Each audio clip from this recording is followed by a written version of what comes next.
ਅਮੀ ਜੀ ਪੁਰਾਣੇ ਵਕਤਾਂ ਦੀ ਗੱਲ ਆ ਜੀ। ਹਾਂਜੀ। ਇੱਕ ਨਾ ਪਿੰਡ ਦੇ ਵਿੱਚ ਕੋਈ ਇੱਕ ਗਰੀਬ ਆਦਮੀ ਰਹਿੰਦਾ ਸੀਗਾ ਜੀ। ਅੱਛਾ ਜੀ। ਉਹ ਨਾ ਦੋ ਵਕਤ ਦਾ ਆਪਣਾ ਗੁਜ਼ਾਰਾ ਬੜੀ ਮੁਸ਼ਕਲ ਦੇ ਨਾਲ ਕਰਦਾ ਸੀਗਾ ਜੀ। ਹਾਂਜੀ। ਉਹਦੇ ਘਰ ਦੇ ਵਿੱਚ ਨਾ ਇੱਕ ਅੰਬਾਂ ਦਾ ਦਰਖਤ ਸੀਗਾ ਅਮੀ ਜੀ। ਹਾਂਜੀ। ਉਹਦੇ ਉੱਤੇ ਅੰਬ ਲੱਗਦੇ ਹੁੰਦੇ ਸੀ ਹਾਂਜੀ। ਤੇ ਉਹਨੇ ਵੇਚ ਕੇ ਤੇ ਆਪਣਾ ਘਰ ਦਾ ਸਾਰਾ ਸਰਕਟ ਚਲਾਉਂਦਾ ਸੀ। ਰੋਟੀ 2 ਟਾਈਮ ਦੀ ਹੋ ਜਾਣੀ ਹਾਂਜੀ। ਤੇ ਮਤਲਬ ਬੜੀ ਮੁਸ਼ਕਲ ਦੇ ਨਾਲ ਉਹਦਾ ਗੁਜ਼ਾਰਾ ਹੁੰਦਾ ਸੀਗਾ। ਅੱਛਾ ਜੀ। ਉਹਦੇ ਘਰ ਨਾ ਇੱਕ ਅੱਲਾਹ ਤਾਲਾ ਦਾ ਕੋਈ ਬਜ਼ੁਰਗ ਆ ਗਿਆ। ਅੱਛਾ ਜੀ। ਉਹਨੇ ਆ ਕੇ ਦਰਵਾਜ਼ੇ ਤੇ ਦਸਤਕ ਦਿੱਤੀ। ਹਾਂਜੀ। ਦਰਵਾਜ਼ਾ ਖੋਲਿਆ ਉਸ ਗਰੀਬ ਆਦਮੀ ਨੇ, ਦੇਖਿਆ ਕਿ ਇੱਕ ਸਫੇਦ ਕੱਪੜਿਆਂ ਦੇ ਵਿੱਚ ਨਾ ਇੱਕ ਬਜ਼ੁਰਗ ਸੀਗੇ। ਅੱਛਾ ਜੀ। ਉਹਨਾਂ ਨੇ ਕਿਹਾ ਕਿ ਪੁੱਤਰ ਮੈਂ ਬੜੀ ਦੂਰ ਤੋਂ ਆਇਆ ਹਾਂਜੀ। ਤੇ ਲਿਹਾਜ਼ਾ ਮੈਨੂੰ ਇੱਥੇ ਨਾ ਰਾਤ ਹੋ ਗਈ ਆ ਹਾਂਜੀ। ਤੇ ਮੈਂ ਤੁਰਦਾ ਤੁਰਦਾ ਵੀ ਥੱਕ ਗਿਆ, ਜ਼ਈਫ ਬੰਦਾ ਆ ਹਾਂਜੀ। ਤੇ ਲਿਹਾਜ਼ਾ ਮੈਨੂੰ ਇੱਥੇ ਨਾ ਰਾਤ ਗੁਜ਼ਾਰਨੇ ਵਾਸਤੇ ਮੈਨੂੰ ਜਗ੍ਹਾ ਦੇ ਦੇ। ਅੱਛਾ ਜੀ।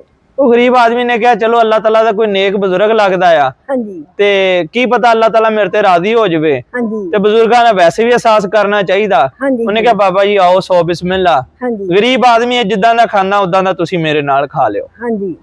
ਬਜ਼ੁਰਗ ਅੰਦਰ ਆ ਗਏ। ਹਾਂਜੀ। ਹੁਣ ਨਾ ਉਹਨੇ ਉਹਨਾਂ ਨੂੰ ਰੋਟੀ ਪਾਣੀ ਸਾਰੀਆਂ ਚੀਜ਼ਾਂ ਦਿੱਤੀਆਂ ਅੱਛਾ। ਤੇ ਬਜ਼ੁਰਗ ਕਹਿੰਦੇ ਕਿ ਪੁੱਤਰ ਜੇ ਮੈਂ 2 ਦਿਨ ਇੱਥੇ ਰਹਿ ਲਵਾਂ ਹਾਂਜੀ। ਫਿਰ ਮੈਂ ਅਗਲਾ ਸਫ਼ਰ ਕਰ ਲਵਾਂ। ਹਾਂਜੀ। ਉਹਨਾਂ ਨੇ ਕਿਹਾ ਬਾਬਾ ਜੀ ਕੋਈ ਮਸਲਾ ਨਹੀਂ ਹੈਗਾ, ਤੁਸੀਂ ਇੱਥੇ ਰਹੋ ਜਿੱਦਾਂ ਮਰਜ਼ੀ, ਕੋਈ ਮਸਲਾ ਨਹੀਂ, ਤੁਹਾਡਾ ਆਪਣਾ ਘਰ ਆ। ਹਾਂਜੀ। ਲੇਕਿਨ ਮੈਂ ਮਾੜਾ ਬੰਦਾ ਆ, ਜਿੱਦਾਂ ਦਾ ਮੈਂ ਖਾਂਦਾ ਆ ਨਾ ਉਦਾਂ ਦਾ ਤੁਸੀਂ ਖਾਈ ਜਾਓ। ਹਾਂਜੀ। ਬਾਬਾ ਜੀ ਕਹਿੰਦੇ ਕੋਈ ਬਹੁਤ ਮਸਲਾ ਨਹੀਂ ਹੈਗਾ ਪੁੱਤ, ਅੱਲਾਹ ਤਾਲਾ ਦਾ ਸ਼ੁਕਰ ਹੈ ਜਿੰਨੀ ਕਿ ਦਿੱਤੀ ਅੱਲਾਹ ਤਾਲਾ ਨੇ ਉਹਦੇ ਤੇ ਮੈਂ ਖੁਸ਼ ਹਾਂ, ਤੇਰੀ ਮਿਹਰਬਾਨੀ ਹੈ ਤੂੰ ਮੈਨੂੰ ਜਗ੍ਹਾ ਦਿੱਤੀ ਰਹਿਣ ਵਾਸਤੇ। ਅੱਛਾ ਜੀ। ਉਹ ਨਾ ਹੁਣ ਅੰਬ ਵੇਚਣ ਵਾਸਤੇ ਸਵੇਰ ਉੱਠਿਆ ਤੇ ਚਲਾ ਗਿਆ। ਅੱਛਾ ਜੀ।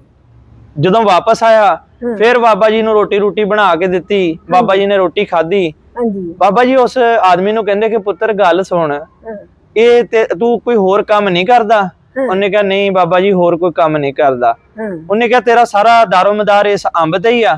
ਉਹਨੇ ਕਿਹਾ ਜੀ ਹਾਂਜੀ ਇਸ ਅੰਬ ਤੇ ਹੀ ਆ। ਅੱਛਾ ਜੀ। ਬਾਬਾ ਜੀ ਕਹਿੰਦੇ ਕਿ ਪੁੱਤਰ ਇੱਕ ਵਕਤ ਆਂਦਾ ਮੌਸਮ ਦੇ ਹਿਸਾਬ ਨਾਲ ਅੰਬ ਲੱਗਦੇ ਆ ਤੇ ਜਦੋਂ ਇਹਦੇ ਅੰਬ ਲੱਗਣੋਂ ਹਟ ਜਾਣੇ ਆ ਫਿਰ ਤੂੰ ਕਿਦਾਂ ਗੁਜ਼ਾਰਾ ਕਰੂੰਗਾ? ਕਹਿੰਦਾ ਬਾਬਾ ਜੀ ਫੇਰ ਦੀ ਫੇਰ ਦੇਖੀ ਜਾਊਗੀ, ਹੁਣ ਗੁਜ਼ਾਰਾ ਚੱਲਦਾ ਦੇਖੀ ਜਾਊਗੀ ਤੇ ਕੋਈ ਟੈਨਸ਼ਨ ਵਾਲੀ ਗੱਲ ਨਹੀਂ ਹੈਗੀ।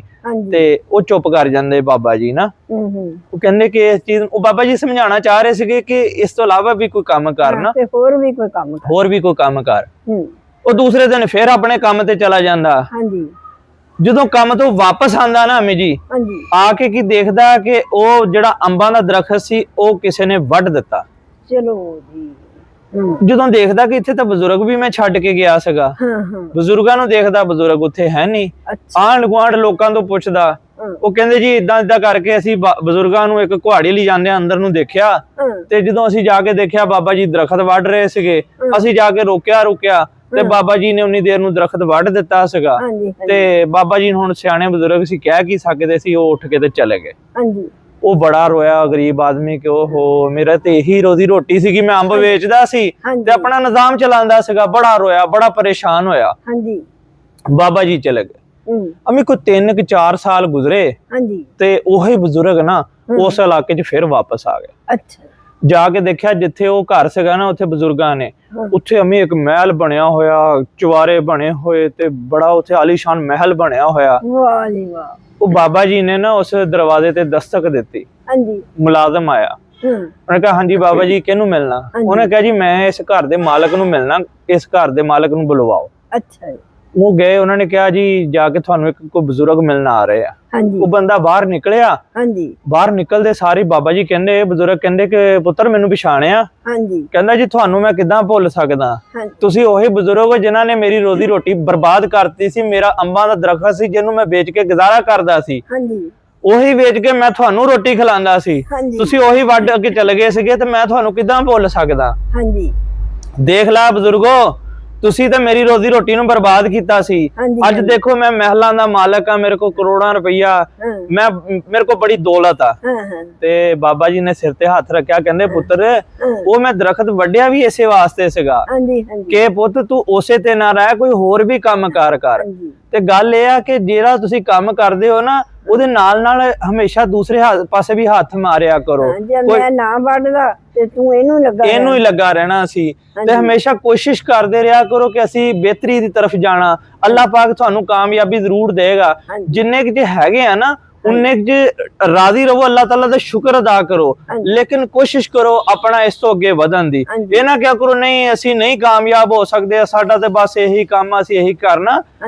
कोशिश करा करो, अल्लाह पाक तुहानू कामयाबी जरूर देगा। और दूसरी गल लाजमी, ਜਦੋਂ ਇੱਕ ਜਗ੍ਹਾ ਤੋਂ ਤੁਹਾਡੀ ਤੋਂ ਕੋਈ ਰੁਕਾਵਟ ਆ ਜਾਂਦੀ ਹੈ ਨਾ, ਤੁਹਾਨੂੰ ਕੋਈ ਨੁਕਸਾਨ ਹੋ ਜਾਂਦਾ, ਤੇ ਉਹ ਤੁਹਾਡੇ ਫਾਇਦੇ ਦੇਣ ਵਾਸਤੇ ਹੁੰਦਾ ਆ।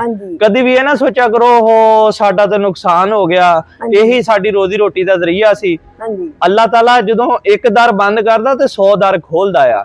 ਤੇ ਉਹ ਜੇ ਬਾਬਾ ਜੀ ਉਸ ਦਰਖਤ ਨੂੰ ਨਾ ਵੱਢਦੇ ਤੇ ਉਹਨੇ ਹੋਰ ਕੋਈ ਕੰਮ ਨਹੀਂ ਸੀ ਕਰਨਾ, ਤੇ ਜੇ ਹੋਰ ਕੋਈ ਕੰਮ ਨਾ ਕਰਦਾ ਤੇ ਉਹਨੇ ਇੰਨਾ ਅਮੀਰ ਨਹੀਂ ਸੀ ਹੋਣਾ।